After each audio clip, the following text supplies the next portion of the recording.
बोल दें। तो मैं सर्वप्रथम भगवान लव कुश के चरणों में कोटि कोटि वंदन एवं नमन करता हूँ।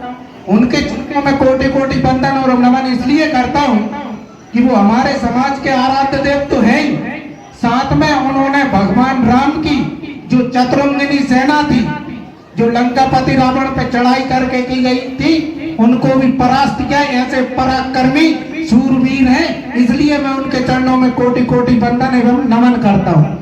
दूसरा मैं नमन करता हूँ विश्व विजेता सम्राट अशोक महान को, और विश्व विजेता सम्राट अशोक महान को नमन इसलिए करता हूँ कि 18 पुराण, 4 वेद और 6 शास्त्रों में इस नाम, इस शब्द के साथ किसी को परिभाषित नहीं किया गया, जिसमें आप सबने पढ़ा होगा सामाजिक विज्ञान में 6ठी, 7वीं, 8वीं में एक सम्राट अशोक विश्व के अंदर ऐसे राजा पैदा हुए कि जिनके आगे चक्रवर्ती सम्राट अशोक महान जैसे विश्व विजेता शब्द से जिन्हें विभूषित किया गया, इसलिए मैं उनको आज कोटि कोटि वंदन एवं नमन करता हूँ।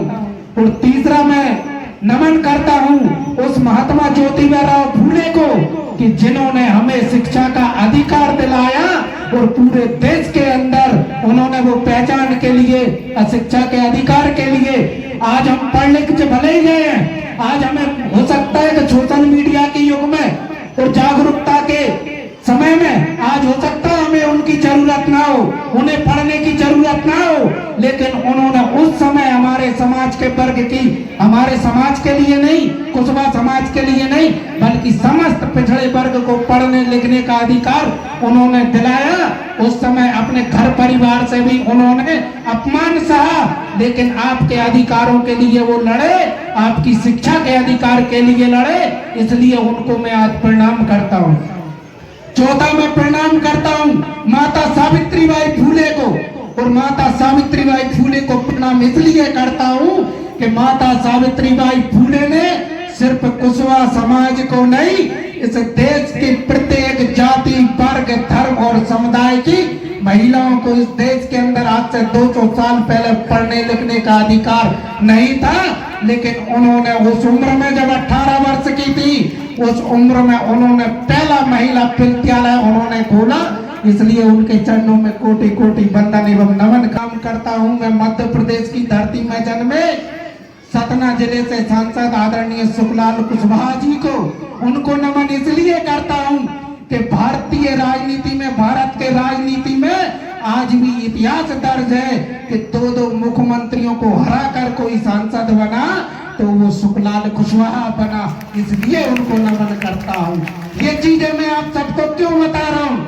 ये चीजें मैं आप सबको इसलिए बता रहा हूँ कि हमारे यहाँ पर आने बच्चे देश का भविष्य होते हैं, समाज का भविष्य होते हैं, परिवार का भविष्य होते हैं, ग्राम का भविष्य होते हैं, और कहीं ना कहीं हमारे परिवार की विकास की एक आधारशिला होते हैं। तो मैं उन तमाम बच्चे जो पढ़ाई लिखाई कर रहे हैं, मैं उनसे निवेदन करूंगा कि आप पढ़ो सम्राट अशोक को, आप पढ़ो अखंड भारत के निर्माता चंद्रगुप्त मौर्य को। आज इनके नाम पे देश के अंदर पूरा सिस्टम चल रहा है, लेकिन दुख की बात यह है कि विश्व विजेता सम्राट अशोक के नाम पे आज भी इस देश का तिरंगा झंडा चलता है। विश्व विजेता सम्राट अशोक के नाम पर आज भी इस देश की मुद्रा चलती है, जिसे हम नोट कहते हैं, करेंसी कहते हैं। विश्व विजेता सम्राट अशोक के नाम पे आज भी इस देश के अंदर आधार कार्ड चल रहा है, वोटर आईडी चल रहा है, पासपोर्ट चल रहा है, तमाम शासकीय सिस्टम चल रहा है। लेकिन मैं यहाँ पर बैठे सभी समाज बंधुओं से ये पूछना चाहता हूँ कि कोई भी मुझे ये बता दे कि सम्राट अशोक की जयंती कब है? बताइए कब है? किसी को है पता? भाई देश में आधार कार्ड पर उनका प्रतीक चिन्ह है। जब हम 26 जनवरी और 15 अगस्त को स्वतंत्रता दिवस और गणतंत्र दिवस मनाते हैं, उस दौरान जो तिरंगा झंडा फहराते हैं, उसमें जो बीच में जो चक्र लगा है उसे अशोक चक्र कहते हैं। और आर्मी का सबसे बड़ा सम्मान जिसे परमवीर अशोक चक्र कहते हैं, वो मिलता है, लेकिन उस व्यक्ति के नाम पर आज भी इस देश में शासकीय छुट्टी क्यों नहीं है? मुझे बताइए। और कब है? क्यों नहीं है?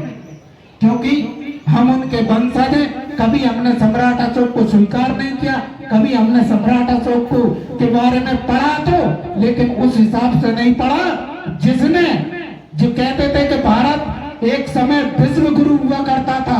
वो विश्व गुरु कब हुआ करता था? ये हमारी पढ़ी लिखी युवा पीढ़ी को, समाज को बताना पड़ेगा। अरे भारत विश्व गुरु तब हुआ करता था जब इस देश में सम्राट अशोक ने तक्षशिला, नालंदा और कंधार जैसे विश्वविद्यालयों की आधारशिला इस देश के अंदर रखी थी। उस समय विदेश से हमारे देश में लोग उच्च शिक्षा ग्रहण करने के लिए भारत आया करते थे, तब भारत विश्व गुरु था। और भारत, आज अखंड भारत की बात होती है, अखंड भारत का निर्माता कोई और नहीं, आपके पूर्वज चंद्रगुप्त मौर्य थे, जिन्होंने अखंड भारत का निर्माण किया था। और तो और इस देश के अंदर जब तक आप आपके महापुरुषों के बारे में नहीं जानोगे, जब तक उनके बारे में नहीं पढ़ोगे लिखोगे, तब तक आपके अंदर ना जागृति आएगी, ना वो ताकत आएगी, ना वो हिम्मत आएगी। अरे समाज में ताकत और हिम्मत होना चाहिए। सत्ता खुद चौखट पे चलकर आती है, बस आपके अंदर ताकत होना चाहिए, आपके अंदर एकता होना चाहिए, आपके अंदर संगठन होना चाहिए।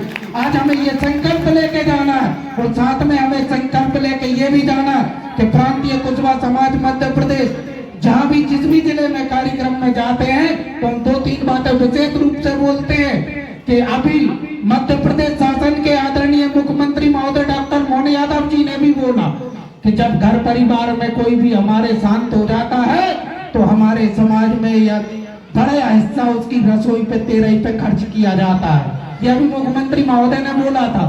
तो हमें इसको संक्षिप्त में करना चाहिए, छोटे रूप में करना चाहिए। हमें सिर्फ हमारी संस्कृति निभ जाए, हमारी परंपरा निभ जाए, उतना कार्यक्रम हमें उसका करना चाहिए। बड़ा चढ़ा के देखो, लोग कई जगह तमाम प्रकार के आइटम बनाते हैं, गुलाब जामुन बनाएंगे, बर्फी बनाएंगे, सेव बनाएंगे, पता नहीं क्या क्या बनाते हैं। तो ये हमें संकल्प लेके जाना है। उस पैसे से हमें क्या करना है कि बच्चों को उच्च शिक्षा देना है। आपको ये विचार करना पड़ेगा। आप सोचिए, मध्य प्रदेश के अंदर वर्तमान में जिस समाज की जनसंख्या 80 लाख हो, उस समाज का एक भी कलेक्टर इस प्रदेश के अंदर नहीं है। इस पर चिंता करना है हमें। दूसरा, हमारे समाज में अभी अभी ट्रेंड चल रहा है कि शादियां बड़े उससे हो रही हैं, बड़े जोर शोर से। अगर पड़ोसी ने एक डीजे लाया है तो हम 2 डीजे लेकर आएंगे। ये ट्रेंड भी अभी समाज में चल रहा है। बड़े बड़े डेकोरेशन होती हैं, बड़ी बड़े गार्डनों में बड़ी बड़ी लाइटें लगाई जाती हैं। तो मेरा तमाम साथियों से ये निवेदन है कि हम शादी दिन में करें। शादी दिन में करने के हमें 2 फायदे होंगे। नंबर 1, जो लाइट, भैया थोड़ा सा 2 मिनट यहाँ तो नहीं चल रहा, कुछ मजाक बताता हूँ मैं। जब हम दिन में शादी करेंगे तो उससे हमारी बचत होगी। क्या बचत होगी? लाइट डेकोरेशन में, जो स्टेज डेकोरेशन में जो पैसा हमारा लगता है, वो पैसा 10,000 भी हो सकता है, 20,000 भी हो सकता है, और उसकी संख्या 2 लाख भी हो सकती है। अगर वो 10-20 हजार करके 2 लाख रुपए अगर हम बचा के बच्चे को IAS और IPS यानी कि UPSC कोचिंग में इन्वेस्ट करेंगे, जब वो लड़का कलेक्टर बन के आएगा तो वो आपकी एक पीढ़ी नहीं, कम से कम 3 पीढ़ियों को सुधार के जाएगा। ये हमारा होना चाहिए। दूसरा फायदा इससे क्या होगा, दिन में शादियां करने से, मुझे नहीं पता आप लोगों ने देखा नहीं देखा, लेकिन मैंने एक चीज का ऑब्जर्व किया। आज हमारे समाज का, आज का, पुरानी बात नहीं कर रहा हूं मैं, आज का जो युवा अगर नशे की गिरफ्त में जा रहा है तो उसका सबसे बड़ा कारण है रात में शादियों के इवेंट होना। क्यों? क्योंकि जब रात में, जब शादी के लिए बारात जा रही होती है, जब बैंड और डीजे तैयार हो रहा होता है, तो जो हमारी नौजवान युवा पीढ़ी है वो सबसे पहले कलारी का रास्ता ढूंढती है। और कहते हैं कि एक पैग अंदर और बाबा जी सिकंदर। जब उसका एक पैग डला तो फिर सामने चाहे पिताजी खड़े हो चाहे माताजी खड़े हो, दोनों हाथ ऊपर और डांस चल रहा है। और इतनी जबरदस्त तरीके से करते हैं कि अगर इतने में से अगर 5% भी एनर्जी उन्होंने शिक्षा में लगाई होती तो वो समाज का और परिवार का कायाकल्प कर सकते थे। जब दिन में शादियां होंगी तो दूर दूर तक उन्हें दिखेगा कि यार चाचा ना आ जाए, भैया ना आ जाए, पापा ना आ जाए, मम्मी ना दिख जाए। तो मेरा ऐसा मानना है कि दिन में युवा तो क्या कोई शराब पीना पसंद नहीं करता, ये ऐसा मेरा मानना है। तो ये हमें फायदा होगा, ये संकल्प लेके हम जाएं। बताइए बच्चे कौन कौन संकल्प लेने के लिए तैयार है? जो लोग संकल्प लेने के लिए तैयार हैं वो अपने दोनों हाथ खड़े कर दें और मुझे ये एहसास करा दें कि आज से हम समाज के अंदर इन बातों का प्रचार करेंगे और साथ में इन चीजों का ध्यान रखेंगे। बोलिए लवकुश भगवान की, कुशवाहा समाज की। बहुत बहुत धन्यवाद, आप लोगों ने इतनी देर तक मुझे झेला, सुना, इसके लिए मैं हृदय से आप सभी का आभार ज्ञापित करता हूँ। और अब मैं